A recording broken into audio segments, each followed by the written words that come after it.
keselamatan kerja, kemudian apa itu insidennya atau kecelakaannya, kemudian yang ketiga kita membahas tentang landasan hukumnya, yang keempat itu faktor-faktor, dan yang terakhir ada standar ketiganya. Dan kelima ini akan dirangkum menjadi satu video dan tentunya ada roleplaynya juga. Dan have fun, look at this, nonton video ini sampai habis, check it out, yuk! Apa itu kesehatan kerja? Kesehatan kerja merupakan spesialisasi dalam ilmu kesehatan maupun kedokteran beserta praktiknya yang bertujuan agar pekerja atau masyarakat memperoleh derajat kesehatan yang setinggi-tingginya, baik fisik, mental, maupun sosial, dengan usaha-usaha preventif maupun kuratif terhadap penyakit-penyakit atau gangguan-gangguan kesehatan yang diakibatkan faktor-faktor pekerjaan dan lingkungan kerja, serta terhadap penyakit-penyakit umum. Nah, konsep kesehatan kerja dewasa ini semakin berubah bukan sekedar kesehatan pada sektor industri saja, melainkan juga mengarah kepada upaya kesehatan untuk semua orang dalam melakukan pekerjaannya. Nah, kalau tadi udah ada penjelasan tentang pengertian dari kesehatan kerja itu tuh kayak gimana sih? Oke, selanjutnya kita akan bahas tentang variasi insiden apa aja yang sering terjadi di IGD. Kira-kira ada nggak ya teman-teman? Tentunya ada ya.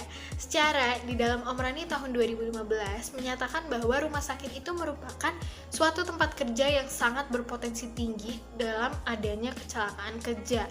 Kenapa demikian? Karena hal ini biasanya disebabkan karena rumah sakit itu memiliki banyak bahan yang mudah terbakar, gas medis, radiasi pengion, dan bahan-bahan kimia lainnya yang sangat memerlukan perhatian tinggi demi keselamatan pasien, staf, maupun umum. Nah, menurut hasil dari National Safety Council atau NSC menyatakan bahwa resiko terjadinya kecelakaan di rumah sakit itu 41% lebih besar daripada industri lainnya. Kira-kira apa aja sih variasi insiden yang terjadi di IGD itu?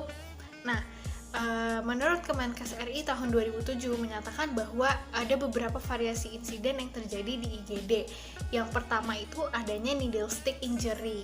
Terus yang kedua itu ada tergores atau terpotong.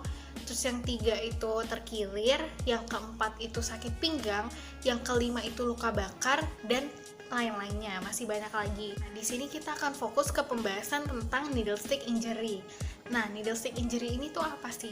Needle stick injury ini merupakan suatu kejadian kecelakaan kerja yang disebabkan oleh tertusuk jarum suntik akibat dari beberapa faktor. Nah, faktor-faktor tersebut terjadi ketika adanya proses pemberian injeksi, kesalahan pada saat menutup jarum, pengambilan darah, pemasangan atau pembuangan infus yang sudah tercemar oleh darah atau cairan tubuh. Menurut Kemenkes RI tahun 2011, peristiwa ini merupakan kejadian yang sangat perlu untuk menjadi perhatian bagi seluruh pelayanan kesehatan karena hal ini tuh dapat berisiko untuk menularkan penyakit melalui darah seperti HIV, virus hepatitis B, dan virus hepatitis C. Oke.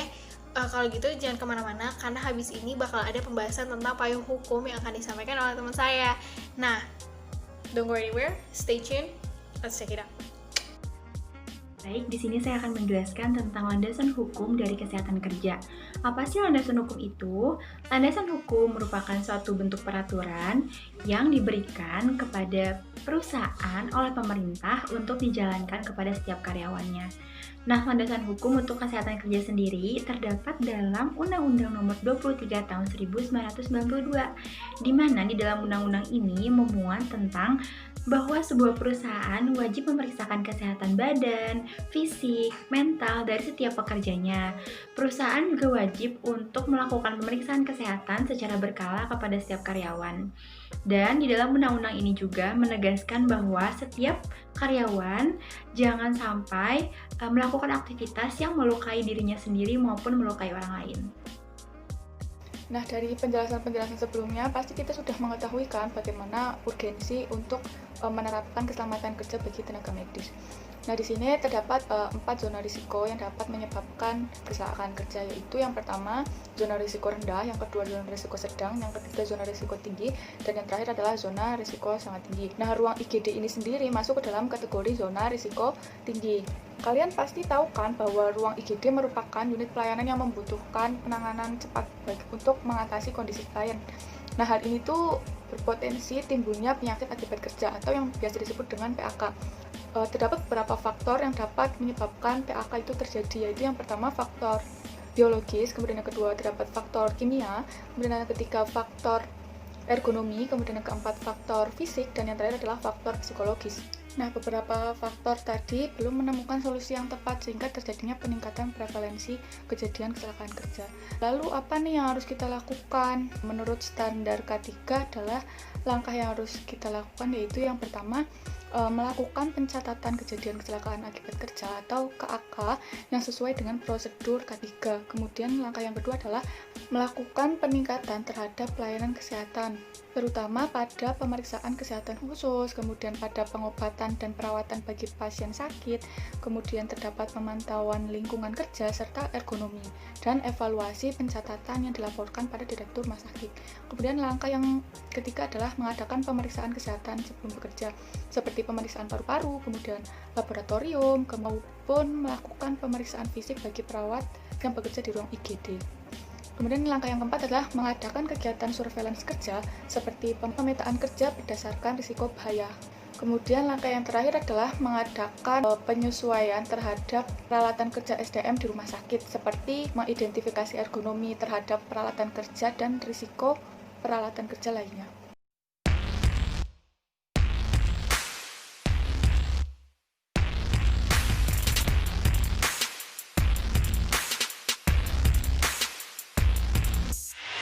Suatu hari, di ruang IGD RSUP Dr. Karyadi Semarang, datang 2 orang kakak dan adik.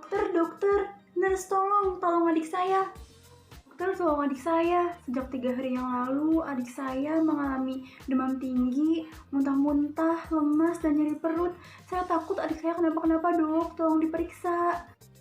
Baik Nona, tenang dulu. Saya akan memeriksa keadaan pasien.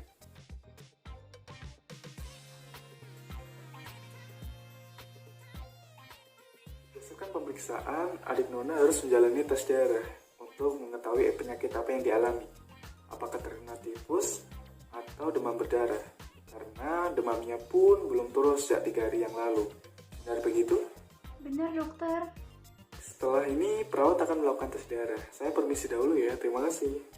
Baik, dokter. Terima kasih. Halo, selamat pagi. Saya perawat Vera. Nona bisa memanggil saya dengan Nurse Vera. Selamat pagi, nurse. Sebelumnya, saya izin mengambil sampel darah untuk pemeriksaan kepada adik Nona. Dan ini juga tidak akan terasa sakit, hanya seperti dicubit kecil. Apakah Nona berkenan? Baik, nurse, silakan.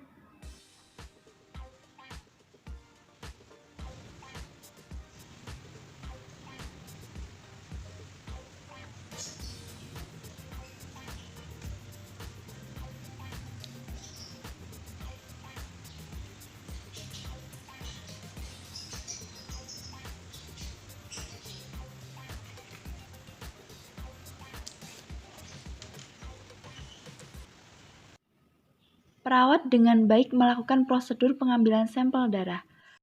Jarum suntik yang telah digunakan diletakkan di wadah plastik keras untuk dibuang dikarenakan perawat juga terburu-buru untuk menangani pasien yang lain. Tidak sengaja, perawat lupa menutup jarum suntik.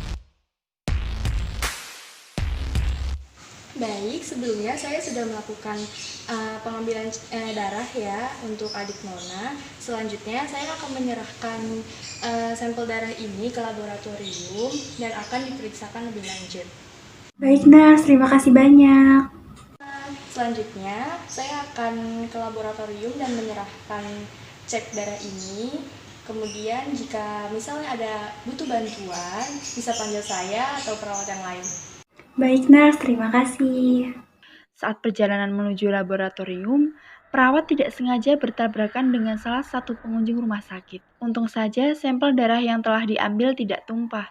Tetapi dikarenakan terburu-buru dan ceroboh, perawat mengambil jarum suntik tepat pada needle sehingga tanpa sengaja mengenai jari perawat yang mengambil jarum suntik bekas pasien yang tidak tertutup tadi.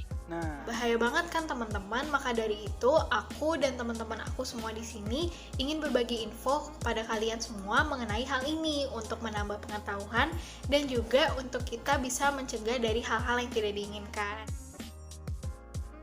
nah gimana videonya? Baik, like aja kalau kalian suka dan dislike aja kalau gak suka. Dan kita ketemu lagi di video selanjutnya.